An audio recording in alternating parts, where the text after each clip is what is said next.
자, 그래서 쭉 말씀드린 이제 흐름이 이제 코로나로 인한 그리고 기존에 지금 갖고 있던 여러 가지 변화 양상이었는데요. 결국은 여러 가지 해답들 중에 디지털 트랜스포메이션이 그래도 중요한 어떤 하나의 그 방법이라고 할 수 있겠습니다. 디지털 트랜스포메이션 생존 전략화 이렇게 제가 표현을 했는데요. 뭐 앞서 이제 말씀드린 공급망이라든지 뭐 혹은 뭐 어떤 그 생산 기지의 어떤 스마트화라든지 이런 부분도 있지만은 재택근무 부분도 있습니다. 이번 코로나를 겪으면서 많은 섹터에서 재택근무를 어떻게 원활히 할 수 있을까 고민을 많이 했죠. 근데 이제 왼쪽에 그 테두리 친 거 보시면은 재택근무 비율이 가장 낮은 섹터가 바로 블루칼라 생산직 종사자들입니다. 여러분 그냥 상식적으로 그렇죠. 이제 공장에서 현장에서 이제 생산직으로 근로하시는 분들을 재택근무로 하기에는 상당히 지금 현재 어떤 그 생산 환경에서는 상당히 힘든 부분이죠. 예, 그런 부분에서 이제는 그 많은 선진 기업들 중심으로 생산 공장을 무인화시키고 어떻게 하면 조금 더 그 어떤 그 디지털화된 어떤 생산 환경을 구축해서 그 생산직 근로자들이 노동자들이 그 현장에서 많이 배치가 안 되게끔 하는 방식으로 전환을 해야겠다. 이런 부분에 대한 고민을 철저히 하고 있고요. 실제로 그 매뉴팩처링, 그러니까 제조업 분야에서 가장 그 근로자 위기, 위험, 그러니까 워커 리스크라고 하죠. 이제 그 어떤 그 인력에 대한 위험, 어떤 그런 부분이 가장 크게 나타날 것이다. 라고 많은 전문 기관들이 예측을 하고 있습니다. 역시나 마찬가지 얘기고요. 그러다 보니까 결국은 이 코로나를 겪으면서 디지털 트랜스포메이션, 스마트 팩토리라고 하는 것이 기존에는 좀 이렇게 뭐 첨단화시키고 효율화시키고 이런 부분에 대한 투자라고만 생각을 했었는데 이제는 그 생산 환경, 생산 현장의 리스크를 줄이는 차원, 위험을 회피하는 차원에서 디지털화로 가야겠다 이런 판단을 하고 있는 기업들도 늘어나고 있다고 해요. 그래서 어떻게 위험 회피 수단으로서 디지털에 대한 투자를 더 늘려야겠다 이런 부분에 대한 의사결정이 늘어날 수 있다라는 겁니다. 그리고 여기는 이제 그 저변에는 코로나 이후에도 이런 팬데믹 상황이 유사하게 반복될 수 있다라는 우려도 깔려 있는 것이죠. 그리고 또 하나의 큰 흐름이 있습니다. 뭐 제조업, 서비스업 마찬가지로 나타나는 건데 이거 꼭 알아두셔야 됩니다. 언번들링이라고 하는 개념인데요. 제가 아까 아이폰 말씀드렸으니까 자율주행차 오른쪽 그림으로 말씀을 드릴게요. 자율주행차를 한번 뜯어보시면요. 이 각각의 하드웨어 영역과 소프트웨어 영역으로 나뉩니다. 근데 이것이 특정 완성차 업체가 주도하는 게 아니고요. 각각 그 어떤 펑션이나 기술별로 여러 다양한 특화된 기업들이 협업하는 형태죠. 예, 그렇습니다. 자율주행차를 이렇게 기능이나 기술별로 뜯어봤을 때 각각 어떤 다른 기업들이 어떤 스페셜티를 가지고 협업해서 이 차 한 대를 만든다. 그게 바로 언번들링이라는 개념입니다. 그러니까 번들이라는 게 우리가 묶음이라고 얘기하죠. 근데 언번들, 묶음을 풀어 헤치다. 그러니까 다 분해를 해가지고요. 각각 잘하는 기업들과 협업을 해서 차 한 대를 만드는 거죠. 이런 개념들이 왜 발생하고 있고 왜 유행해야 할 수밖에 없느냐. 바로 요즘 이제 데이터와 AI 중심 시대죠. 제조를 잘하는 기업과 소프트웨어를 잘하는 기업, 어플리케이션 잘 만드는 기업이 다 다릅니다. 이걸 하나를 다 가져가기가 너무 힘듭니다. 그렇기 때문에 이런 영역별, 기술별, 기능별로 분업화해가지고 제품 하나를 협업해서 만드는 거죠. 그럼 이 자율주행차가 어떤 특정 자동차 업체에서 만들었다라고 얘기하기가 힘들 정도로 다양한 기업이 아까 말씀드린 아이폰이 270개 업체가 같이 협업을 하듯이 이런 형태가 나타날 것이다. 그래서 결국은 기능, 기술, 제품, 기업 간의 이합 집산이 상당히 중요한 경쟁력이 될 것이고요. 여러분 지금 듣고 계시는 기업에 종사하시는 분들 새로운 주도 기업 탄생에 어떤 주목을 해야 합니다. 여러분의 기업이 경쟁력을 가지기 위해서 내부의 경쟁력뿐만 아니라 외부와 어떻게 협업하냐 이게 상당히 중요한 포인트라고 할 수 있겠습니다. 마찬가지입니다. 스마트 공장이라고 하는 것도 우리가 기존에 좀 단순하게 생각하면은 생산 환경, 생산 현장을 효율화하고 좀 지능화하겠다. 그래서 뭔가 이게 가동률도 높이고 뭐 수율도 높이고 이런 것만 좀 생각하는 경향이 많습니다. 사실.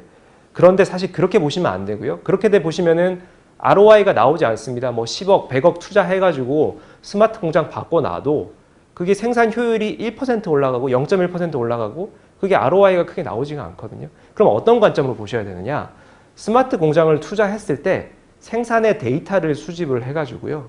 이거를 다른 협업 공급 기업들과 데이터를 나눠서 어떻게 더 제품 개발에 활용할 건지, 그 다음에 고객에게 제품에 어떤 센서를 달아서 수집된 데이터와 생산의 데이터를 결합시켜서 고객에게 새로운 서비스를 제공할 수 있을지, 이런 부분에 대한, 그러니까 즉 부가가치를 공장 안에서만 가져가는 것이 아니라 공장 밖에서 부가가치를 어떻게 연계시킬 것이냐, 이런 부분들에 대한 고민이 중요합니다. 역시 마찬가지입니다. 뭐 아디다스 같은 경우에 신발 밑창에다가 센서를 달아가지고요, 고객들이 걸어 다니는 어떤 행동 패턴이나 뭐 어떤 그 위치라든지 혹은 발의 모양새, 어디가 다른지 뭐 이런 것들을 조사를 해가지고 생산하고 R&D를 할 때 이 고객용으로는 밑창을 어떻게 만들어야 되겠다, 이런 부분들에 활용할 수가 있는 거죠.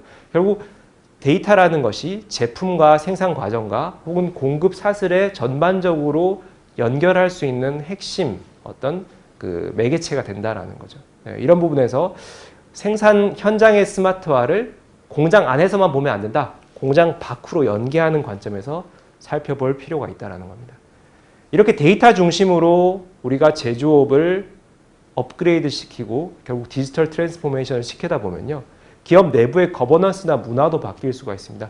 왼쪽 그림 보시죠. 왼쪽 그림 보시면은 기본적으로 우리가 하이러키를 가지는 거죠. 이제 전통적인 기업 문화, 그리고 현재까지의 기업 문화는 우리가 어떤 실무자 레벨에서의 데이터가 계속 이렇게 가다듬어지면서 의사결정 레벨로 올라갑니다. 그렇게 되면은 좀 데이터를 이렇게 좀 각색하는 경우도 있고요. 그렇죠. 보고가 올라감에 따라서 또 데이터가 좀 변형될 수도 있고 뭐 그렇습니다. 근데 오른쪽과 같이 데이터 중심 그리고 디지털 트랜스포메이션 철저히 갖춰진 제조업, 기업 내부 문화는요, 실무자가 보는 데이터와 의사결정자가 보는 데이터가 실시간으로 똑같은 데이터를 보게 되죠.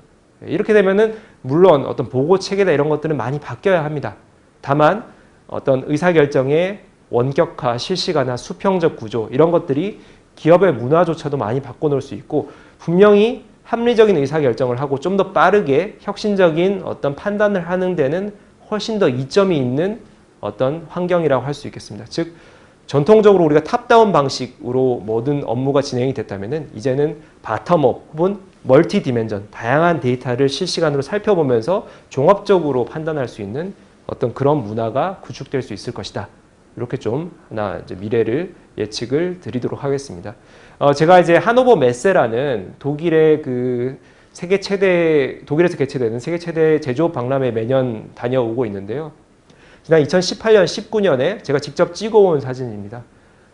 이제 제가 18년에는 하웨이라는 기업에 좀 관심이 있어서 그 부스를 찾아갔는데 좀 웃긴 게 있었어요. 하웨이라는 부스를 찾아갔더니 하웨이 제품이 전시되어 있지 않고 다른 유럽의 다양한 제품, 유럽 기업의 제품들이 이렇게 막 소개가 되어 있는 거예요. 그래서 이게 왜 이렇지 하고 봤더니 하웨이가 어필하고 싶었던 거는 자기가 보유한 기술이 아니라 이런 대형 유럽 업체들과 협업을 하고 있다. 이거를 강조하고 싶었던 거죠. 그만큼 이런 대형 글로벌 기업들도 협업에 대한 필요성, 그리고 협업이 얼마나 어필하는지, 이런 플랫폼, 생태계 이런 것들이 얼마나 중요한지를 시장에 보여주고 싶었던 거고요. 2019년도 마찬가지입니다. SAP라는 기업 아마 아실 겁니다. 독일의 이제 시스템 소프트웨어 업체인데요. 이 업체도 마찬가지로 자기의 부스에서 저런 여러 중소기업들과 협업을 통해서 우리가 이런 플랫폼을 완성해 나가고 있어요 하면서 저희 중간에 점 찍은 것들이 보면은 각 기능별로 어떤 기업들이 잘하고 있는지, 그리고 SAP는 거기서 어떤 역할을 하는지, 이제 SAP가 이 안에 어떤 하나의 그 어떤 그 역할을 하는 형태로 강조를 하고 있더라고요. 그만큼 빠르게 시장 주도 모델이 되기 위해서는 협업 생태계 그리고 플랫폼이 상당히 중요하다. 여러분 기업들도 역시나 내가 내부에서 모든 걸 하는 것이 아니라 잘하고 있는 기업들과 어떻게 협업할 수 있고 주도적인 플랫폼에 들어가서 내 역할을 할 수 있을지, 이런 것들이 상당히 중요하다라는 겁니다. 제가 이제 마지막 정리하는 내용인데요. 쭉 좀 빠르게 말씀드렸습니다. 제조업의 큰 변화, 그리고 코로나로 인해서 좀 더 가속화되는 부분들, 역글로벌화 말씀드렸죠. 결국은 이제 여러 그 제조업에 계신 여러 기업들께서는 이 역글로벌화라는 추세가 이제는 코로나 이후에 좀 더 강화될 수 있다. 그래서 결국은 글로벌 분업 구조가 일부 붕괴되는 흐름이 있을 수 있다. 그래서 나의 섹터에서 이런 변화가 어떻게 나타나는지 좀 챙겨 보셔야 되고요. 그 내용으로는 역시나 리쇼어링이라든지 이제 권역별, 뭐 중화권, 유럽권, 미주권이라는 권역별 생태계가 좀 더 특화될 수 있는 흐름으로 갈 것이다. 이런 부분들. 그리고 신규 그 글로벌 밸류 체인에 참여하는 경쟁, 그 개도국의 경쟁 기업들이 나타날 수 있다. 이런 부분들에 대한 그 어떤 경계도 해야 되는 부분입니다. 그리고 디지털 트랜스포메이션 부분은 말씀드렸는데 한 번 더 정리드리면은 이제 내부에서 운영하는 운영 모델과 외부에서 수익, 돈을 만드는 비즈니스 모델을 연계하는 관점이 필요하다. 내부에서 생산 공장을 스마트화하는 것이 생산 공장의 효율만을 구축하는 것이 아니라 외부의 제품에 센서를 달아서 혹은 협업사와의 데이터를 교류함으로써 어떤 그 생산이나 R&D의 이 데이터를 어떻게 활용할 수 있을지, 이걸 이제 디지털 스레드라고 합니다. 이런 관점에서 우리가 엔드 투 엔드, 고객 주문부터 생산, 그 다음에 마지막 서비스까지 데이터를 쭉 연계해서 어떤 부분에 우리가 조금 더 부가가치를 창출할 수 있다. 지금 많이 이게 우리 이익이 떨어지는데 이런 서비스 새로운 영역에서 새로운 이익을 창출해 보자. 어떤 이런 도전적인 시도들이 필요하다고 하겠습니다. 예. 오늘 제가 이제 제조업의 변화와 앞으로 이제 코로나 이후에 어떻게 대비해야 되는지 좀 간략하게 말씀드렸고요. 많은 좀 시사점을 얻을 수 있으셨으면 좋겠습니다. 예, 이상으로 마치겠습니다. 감사합니다.